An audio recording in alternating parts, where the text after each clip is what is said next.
Shalom e bem-vindos à Via Rápida Israel, uma frase do hebreu que significa amarás a Israel. Esperamos que vocês fiquem conosco porque nosso professor Dr. Baruch vai compartilhar um estudo expositivo da Bíblia. Dr. Baruch é professor titular no Instituto Zera Avraham, com sede em Israel. Ainda que todas as aulas no Instituto são dadas em hebraico, o Dr. Baruch fica feliz em compartilhar este estudo semanal com dublagem em português. Para mais informações sobre nosso trabalho em Israel, visite nosso site amarasaisrael.org.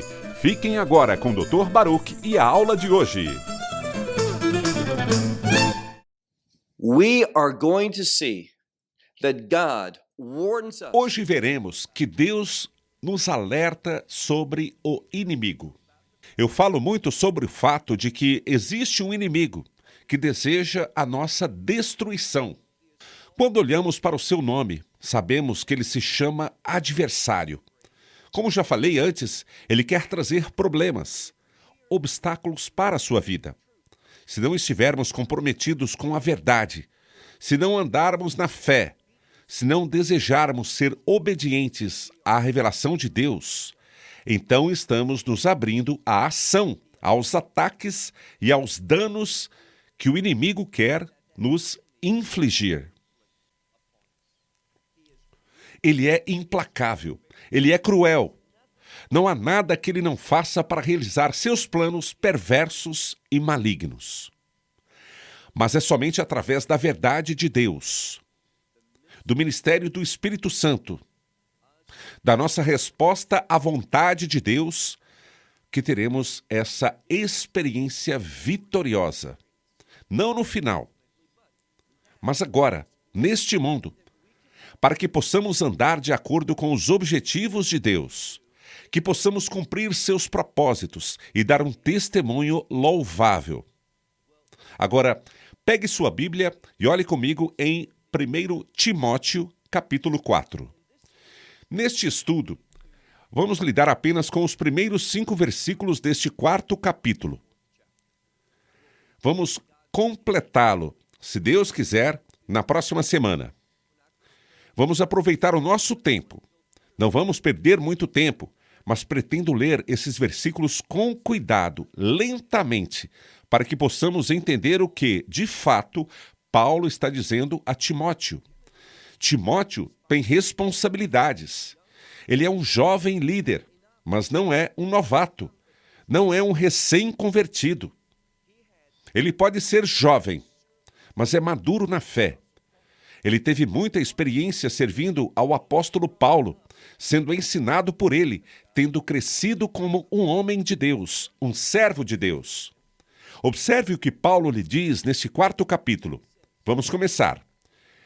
Mas o Espírito. A primeira palavra que traduzi, mas, é uma conjunção adversativa, que dá a ideia contrária. Uma das razões pelas quais sabemos que estamos começando um novo capítulo é porque estamos lidando com um problema totalmente diferente. Portanto, se prestarmos atenção ao idioma original, ele nos dá pistas sobre o porquê, às vezes, os autores de uma tradução começam um novo parágrafo. Ou até começam com um novo capítulo. Ou seja, os tradutores são aqueles que escreveram os capítulos e versículos, já que sabemos que, historicamente, a Escritura não tinha nenhum tipo de pontuação, não havia nenhum tipo de separação, mesmo entre as palavras.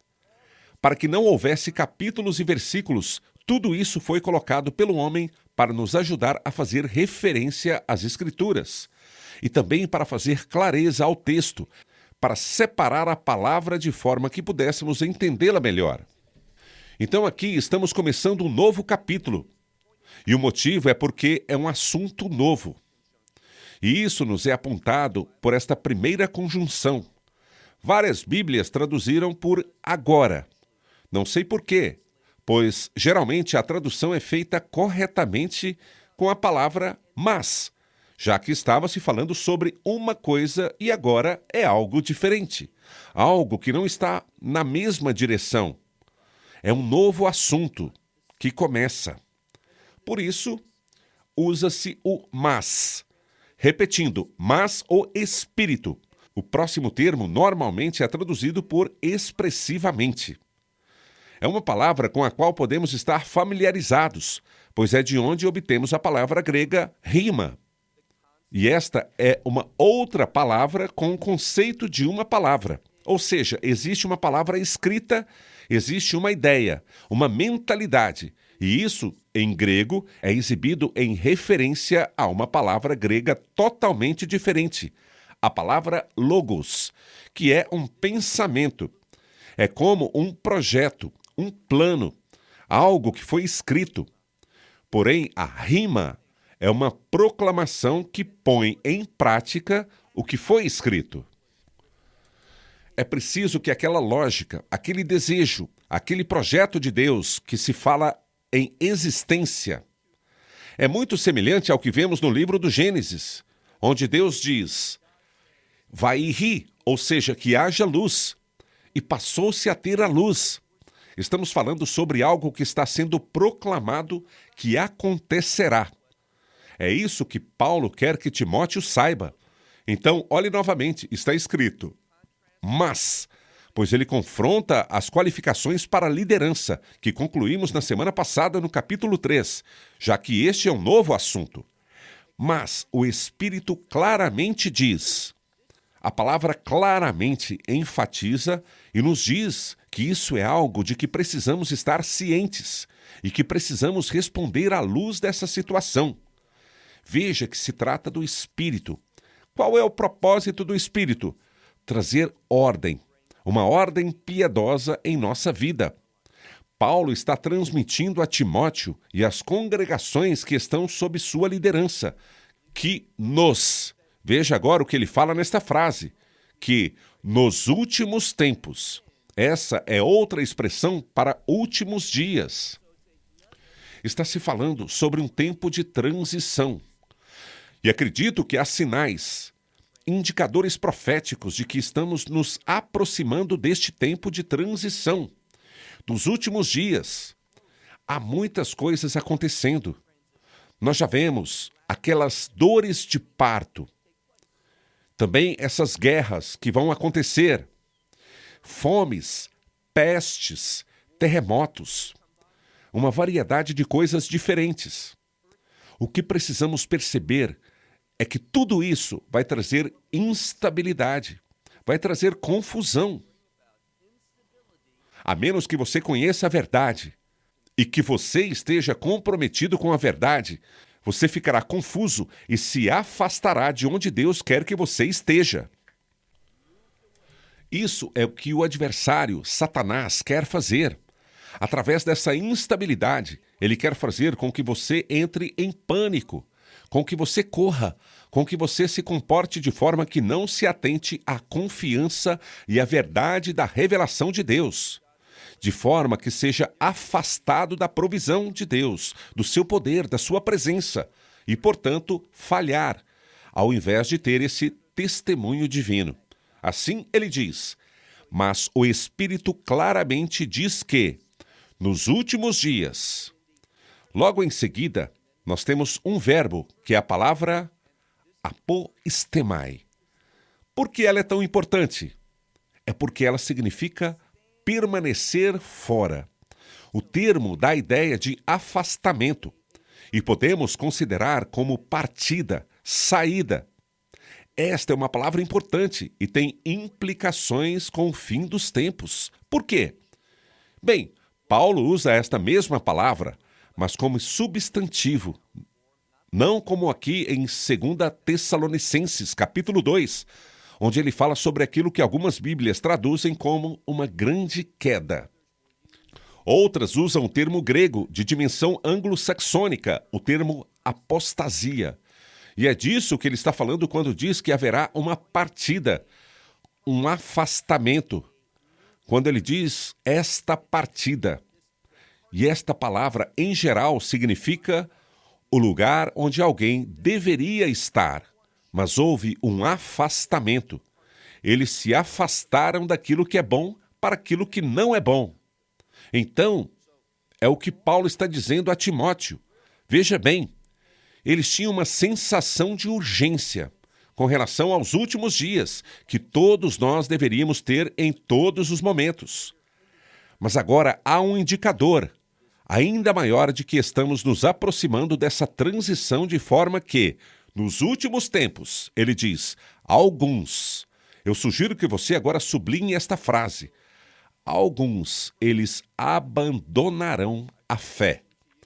Já mencionei antes que a palavra fé, o termo que deve vir à mente sempre que pensamos em fé, é verdade. Fé é sempre acreditar na verdade. Fé não é simplesmente acreditar em algo, mas acreditar na verdade de Deus, que é a única verdade. Então chegará um tempo que vai de encontro com a apostasia que Paulo menciona em 2 Tessalonicenses 2, que haverá alguns. Alguns o quê? A quem ele se refere? Nós estudamos, não faz muito tempo, em 1 João, e vemos que em 1 João, ele diz que houve alguns que saíram do nosso meio e não permaneceram conosco. E a partida deles diz algo, que eles não eram do nosso meio. A implicação aqui é que eles nunca foram um de nós. Eles não eram verdadeiros crentes. E o fato de que eles não eram verdadeiros crentes se manifesta através deste afastamento. Então, não são pessoas perdendo sua salvação, não são crentes mudando de ideia sobre algo, mas é um afastamento de pessoas que afirmam em falso, pessoas que dizem sim, eu acredito nisso, que professam que têm fé, mas na verdade eles não tinham, e seu afastamento da fé mostra que elas nunca foram crentes. Então, mais uma vez, o Espírito, ele claramente diz que, nos últimos tempos, alguns abandonarão a fé. Agora, vamos ver o que acontece quando há um afastamento da verdade. Quando eu não caminho na verdade. Deixe-me compartilhar com vocês um dos grandes problemas hoje dentro da comunidade crente, que é a falta de respeito pelo poder da palavra de Deus, pela autoridade da palavra de Deus. Em outras palavras, as pessoas interpretam as Escrituras de maneira muito casual. Elas são descuidadas com a palavra de Deus, e isso traz um resultado muito negativo. Entendemos que quando alguém se afasta da verdade, é um convite para quê? Continuando, o primeiro versículo diz aqui, dando ouvidos, ou seja, eles vão confiar, eles vão dar crédito. E o interessante é que eles, ao se afastarem, entendemos que é como se eles estivessem se agarrando, confiando. Preste atenção no que está escrito, confiando em espíritos enganadores. Obviamente, no contexto, isso significa espíritos impuros. Perceba então uma coisa. Com relação ao papel das mulheres como pregadoras, nós tivemos muitas respostas ao que eu disse, falando contra o que disse e também falando sobre outras coisas. Muitas dessas pessoas não gostaram do que foi dito em relação a 1 Timóteo, capítulo 2 e capítulo 3. Não era o que elas estavam vivenciando em sua igreja, o que elas poderiam estar afirmando, ou que tiveram esse ensinamento, ou que acreditam ser apropriado. Você precisa realmente estudar para que tenha certeza, porque se você se afastar da verdade, será um convite ruim para você. De acordo com o que o texto diz, quando alguém abandona a verdade, esta pessoa está se apoderando de espíritos imundos, enganadores. E quando você age assim, sua perspectiva será afetada. Por que digo isso? Bem, neste mesmo versículo, versículo 1, também diz que haverá ensinos de demônios. Então, quando alguém se afasta da verdade, quando você rejeita o que Deus diz, você está convidando espíritos enganadores e você vai abraçar as doutrinas de demônios. os ensinamentos que os demônios gostariam que você praticasse e aplicasse em sua vida.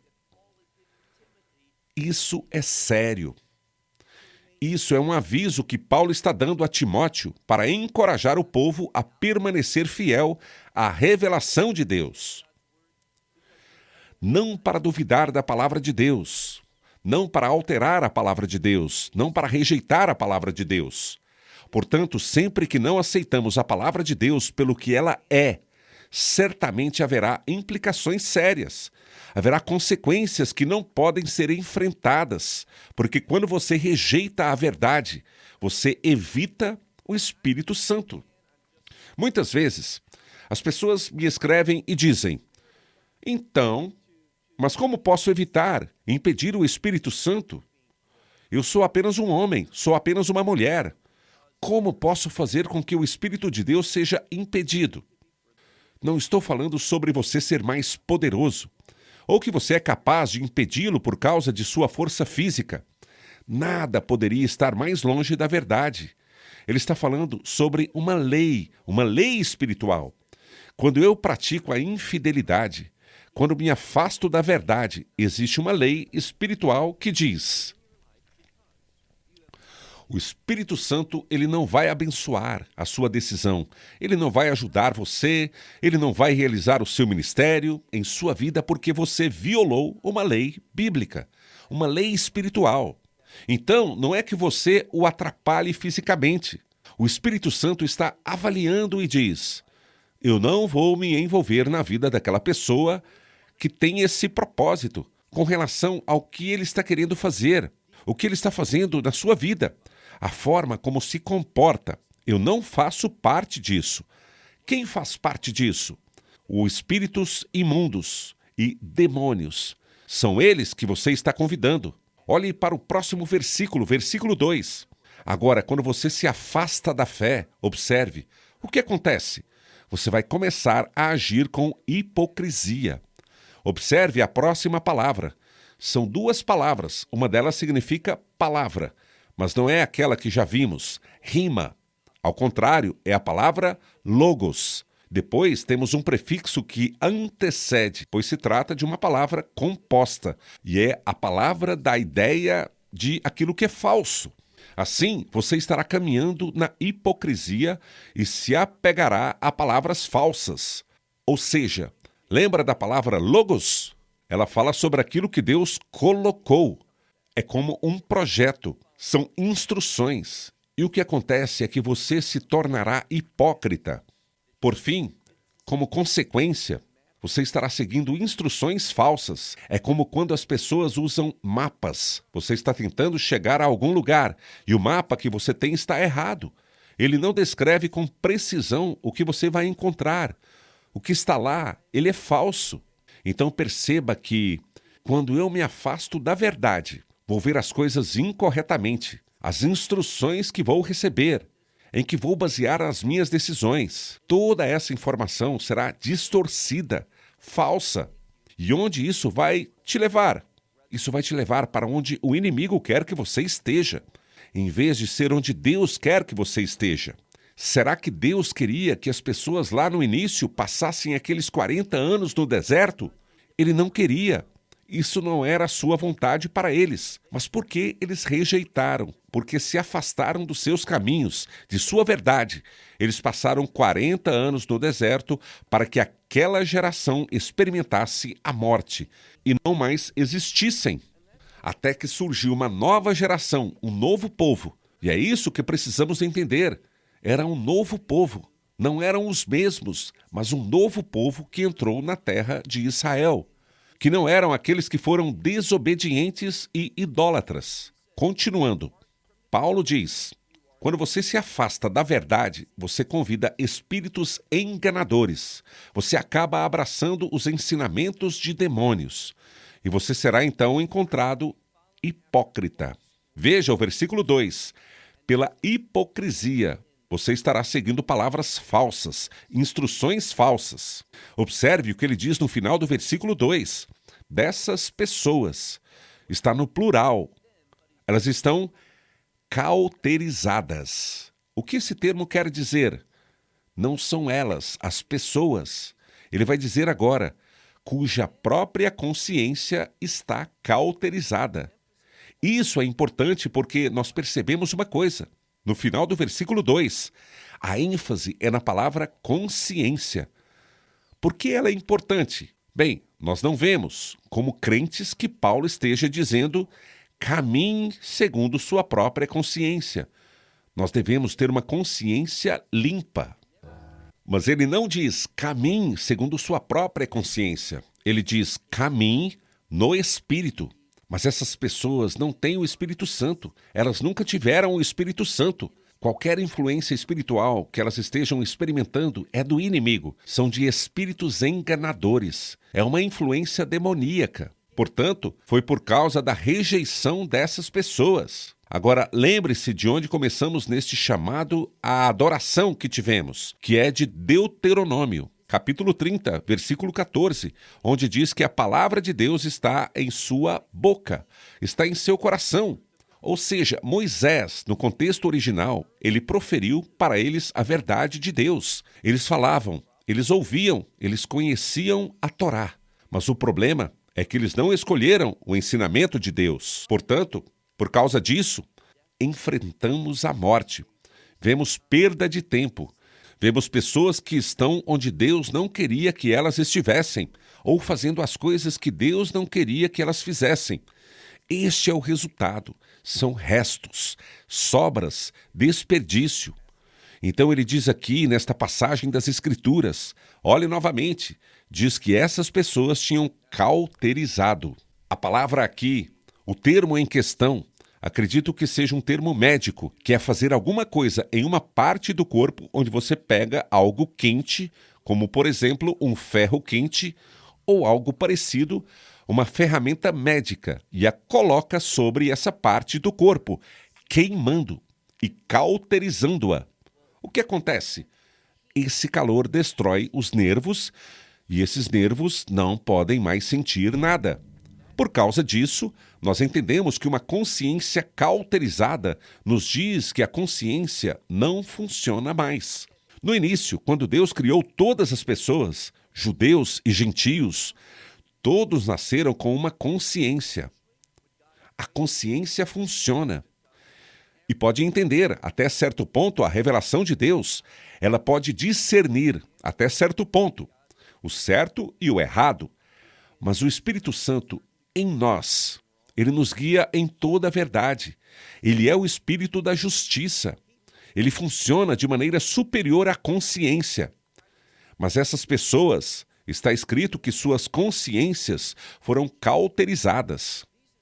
Quando você olha para a palavra ser cauterizado, há duas coisas importantes a refletir.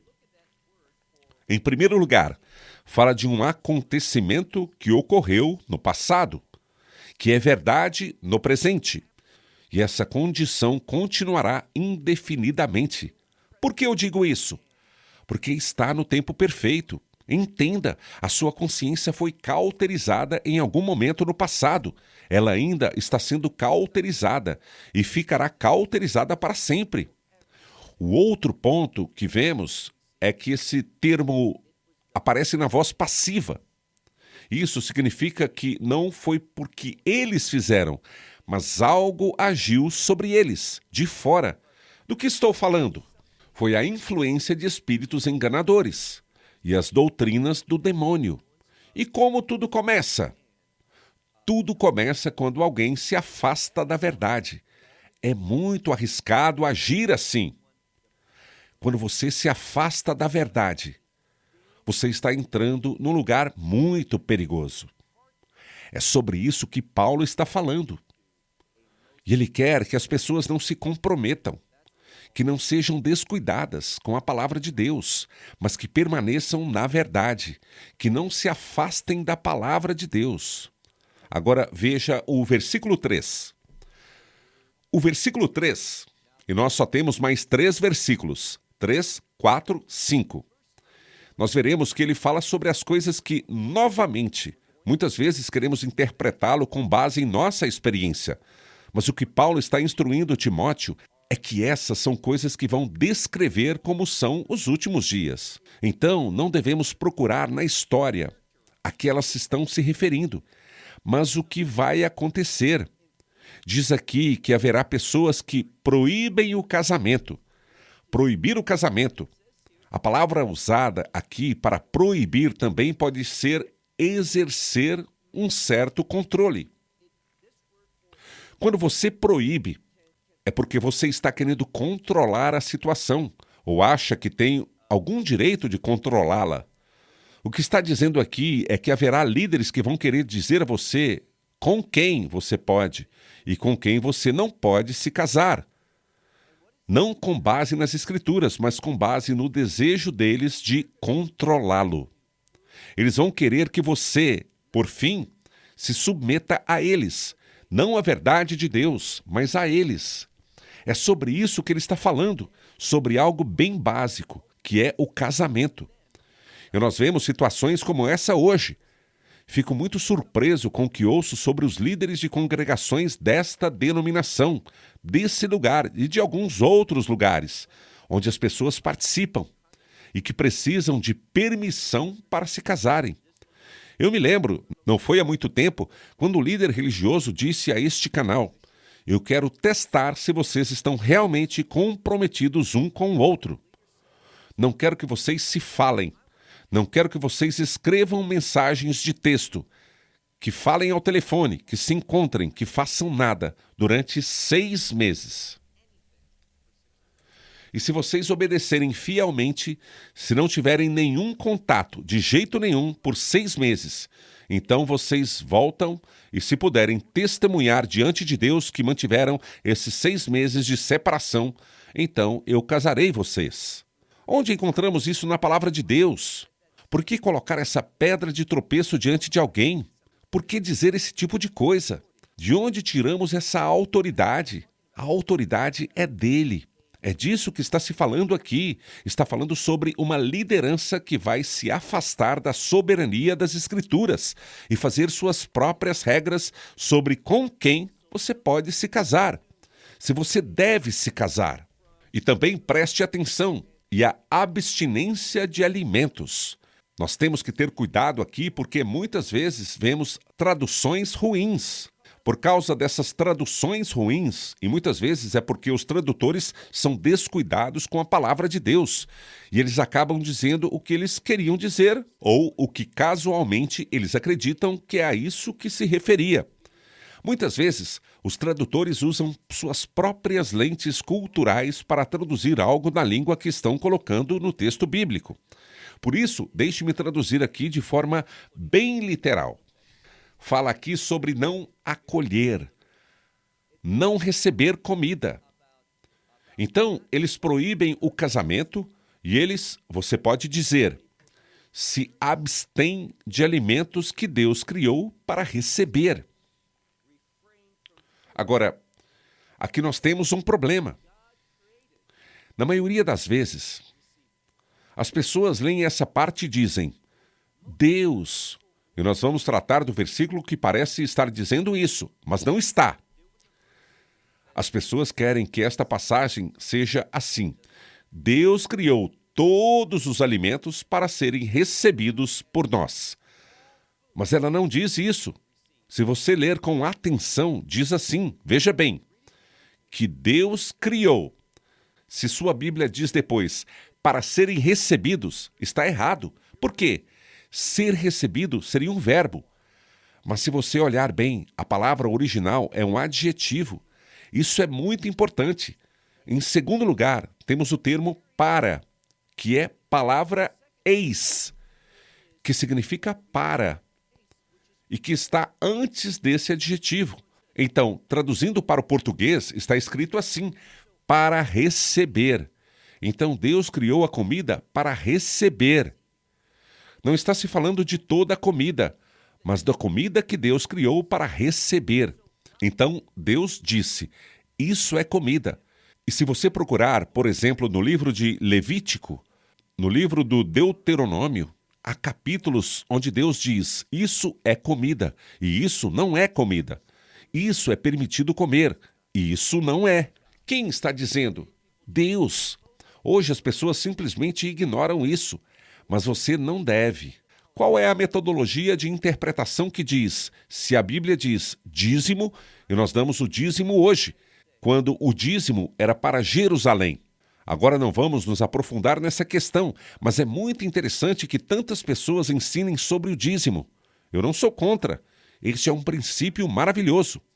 Nós, como crentes, deveríamos ser ainda mais generosos, mais comprometidos, mais livres com as nossas posses, os nossos recursos. Mas é interessante o que as pessoas dizem. E tem um pastor no Texas que diz: se você não der o dízimo, você estará convidando demônios para a sua vida. Fico me questionando se você diria assim. Mas essa mesma Torá que ensina sobre o dízimo, se você comer um animal impuro, você está convidando demônios para a sua vida. Você acha que ele pregaria essa mensagem? Provavelmente não. O que precisamos entender é que deve haver um método consistente para interpretar as Escrituras. Então, quando você olha para esse versículo, diz aqui: eles proíbem alimentos que Deus, e é na verdade o Deus que ele criou para receber, e receber com ações de graças. Por quem? Para aqueles que são fiéis, que são crentes e que conhecem a verdade. Agora, aqui novamente, vemos algo muito importante. Nós vemos o termo os que creem e também o termo verdade. Os que creem têm conhecimento da verdade. E o que é a verdade? A palavra de Deus, a revelação de Deus, a Escritura. Então, Paulo está nos dizendo aqui que não devemos recusar o alimento que Deus criou e sua palavra, a sua verdade, nos dão esse suporte. E ele deve ser recebido com ações de graças, não deve ser rejeitado. Hoje vemos que há uma grande ênfase com relação ao que você não pode comer, ou que isso não é saudável, isso não é bom. Bem, deixe-me dizer que nossos corpos são feitos de forma maravilhosa. Muitas vezes ficamos muito preocupados. Devo comer isso? Isso não é bom. E se nós tivermos o mesmo compromisso, a mesma preocupação com o que deveríamos e não deveríamos estar fazendo espiritualmente, como deveríamos estar organizando nossa vida, prestando atenção à palavra de Deus, nós seremos muito mais saudáveis espiritualmente e também fisicamente, se usarmos esse mesmo compromisso com a palavra de Deus e as coisas de Deus. Agora, vamos para o versículo 4. Porque toda a criatura de Deus é boa. O que isso significa? Significa que tudo que Deus fez tem um propósito. A palavra bom significa aquilo que está de acordo com sua vontade. Então, para tudo que Deus criou, Ele tem um desejo sobre isso. Existe algo que Ele quer fazer. Para cada uma de suas criações existe um propósito. E se você perguntar, por exemplo, a um rabino, por que Deus criou animais impuros? Foi para que possamos tomar decisões sábias, para que possamos tomar decisões que confirmem que pertencemos a Ele. As pessoas então perguntam, por que você não faz isso? Existe um versículo nas Escrituras que diz, eles pensam que é estranho que você não festeje, que não corra com eles, como o resto do mundo, que você tome uma decisão que seja clara. E você faz isso por quê? Por causa de sua fé.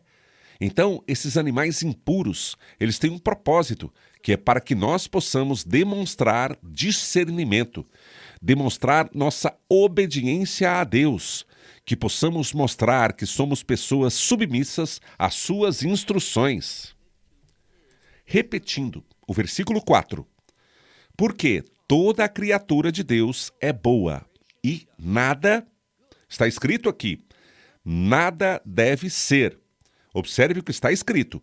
Nada deve ser rejeitado. Por quê? Se com ações de graça for recebido. Ou seja, não o rejeite. Preste atenção ao que diz aqui.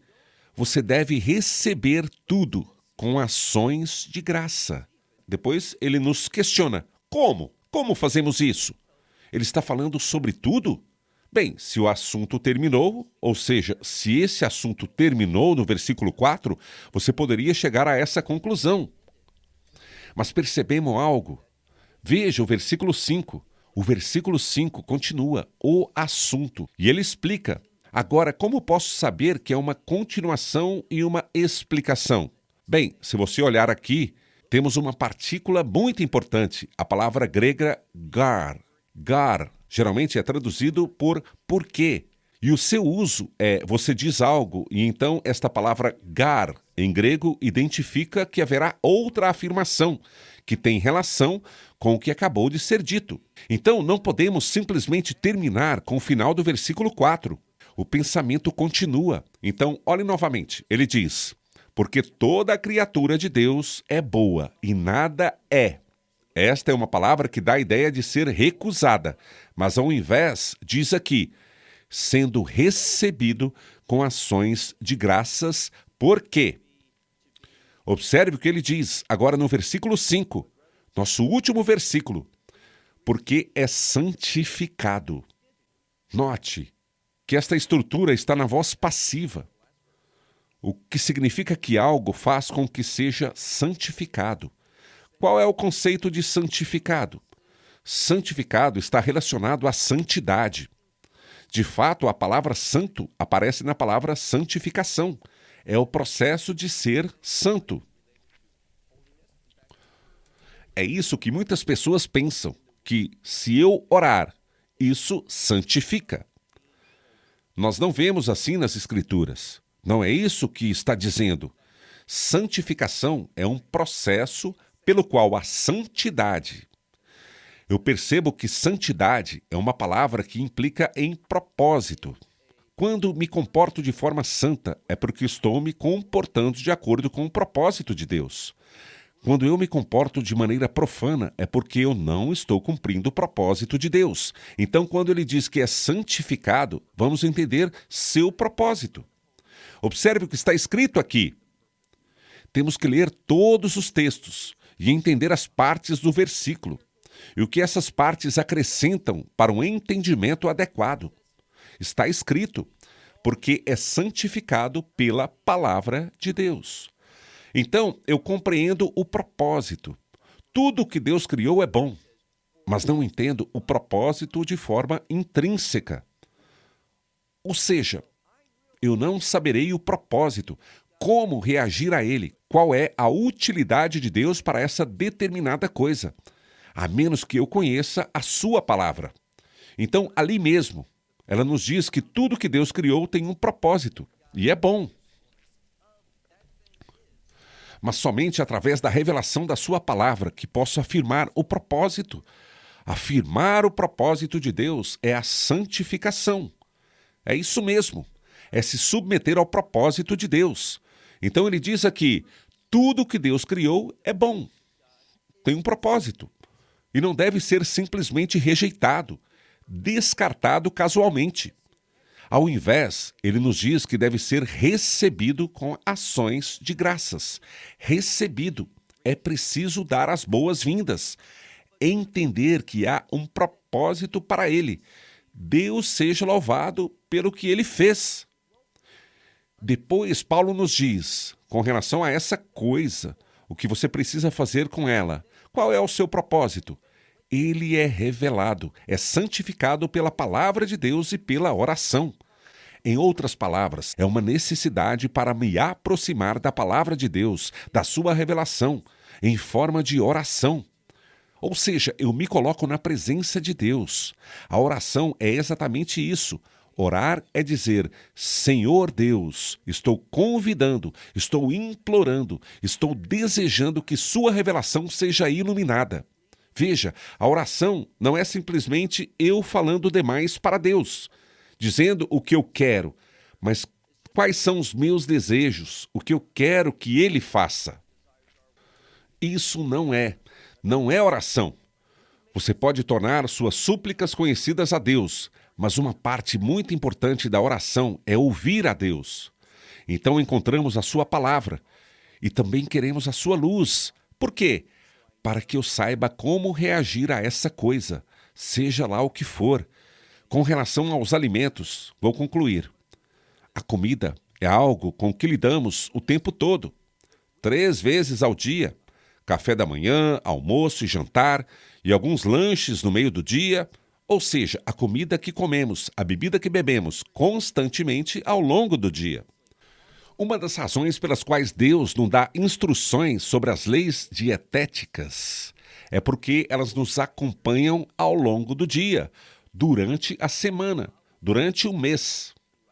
Em outras palavras, durante toda a nossa vida. E essas leis dietéticas nos dizem algo.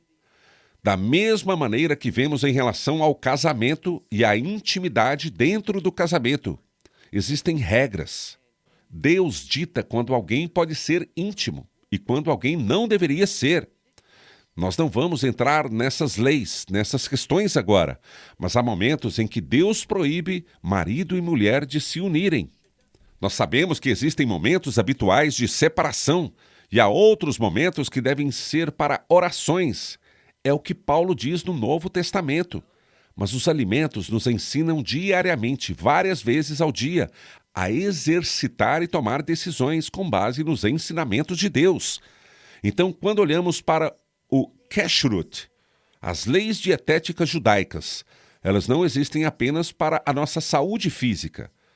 Será que isso é bom? Isso é saudável? Em geral, as leis dietéticas não dizem respeito à saúde física, mas à saúde espiritual. Isso me lembra que, sempre que abro minha boca para tomar uma bebida ou para me alimentar um pouco, Deus decide por mim. Eu me submeto às suas instruções. Eu organizo minha vida com base no que Ele disse e lhe dou graças. Eu o louvo e oro a Ele, querendo a sua intervenção em minha vida, querendo o seu conselho, de forma que eu não me afaste da verdade. Por quê? Espero que você já saiba o porquê. Quando eu me afasto da verdade, estou pedindo a ação do inimigo, de uma influência demoníaca, de espíritos imundos para a minha vida. Paulo, nesta primeira parte do capítulo 4, expõe diante de Timóteo alguns princípios espirituais muito importantes para garantir o crescimento e a segurança espiritual. Lembre-se do contexto, e por que eu encerro. O contexto é este: e acontecerá nos últimos tempos, no final dos tempos. Nós precisamos ter esse discernimento. Nós precisamos dar testemunho de que Deus organiza a minha vida, que Deus toma as minhas decisões e eu me submeto a elas. Eu aceito as decisões de Deus. Isso será vital, muito importante nos últimos dias. Fecho então por aqui. Até semana que vem, quando prosseguiremos no capítulo 4. Até lá então. Que Deus o abençoe. Shalom, desde Israel. May God bless you. Shalom from Israel. Esperamos que você tenha desfrutado da aula de hoje e que possa compartilhá-la com outros. Te convidamos a participar e nos acompanhar a cada semana, a esta hora e por este canal, em mais um episódio de Amarás a Israel. Para mais informações em português, visite amarasaisrael.org, onde encontrará muitos outros estudos realizados pelo Dr. Baruch. Até a próxima semana. Que Deus, nosso Messias e Yeshua, nosso Senhor Jesus Cristo, te abençoe durante a sua caminhada com Ele. Shalom, desde Israel.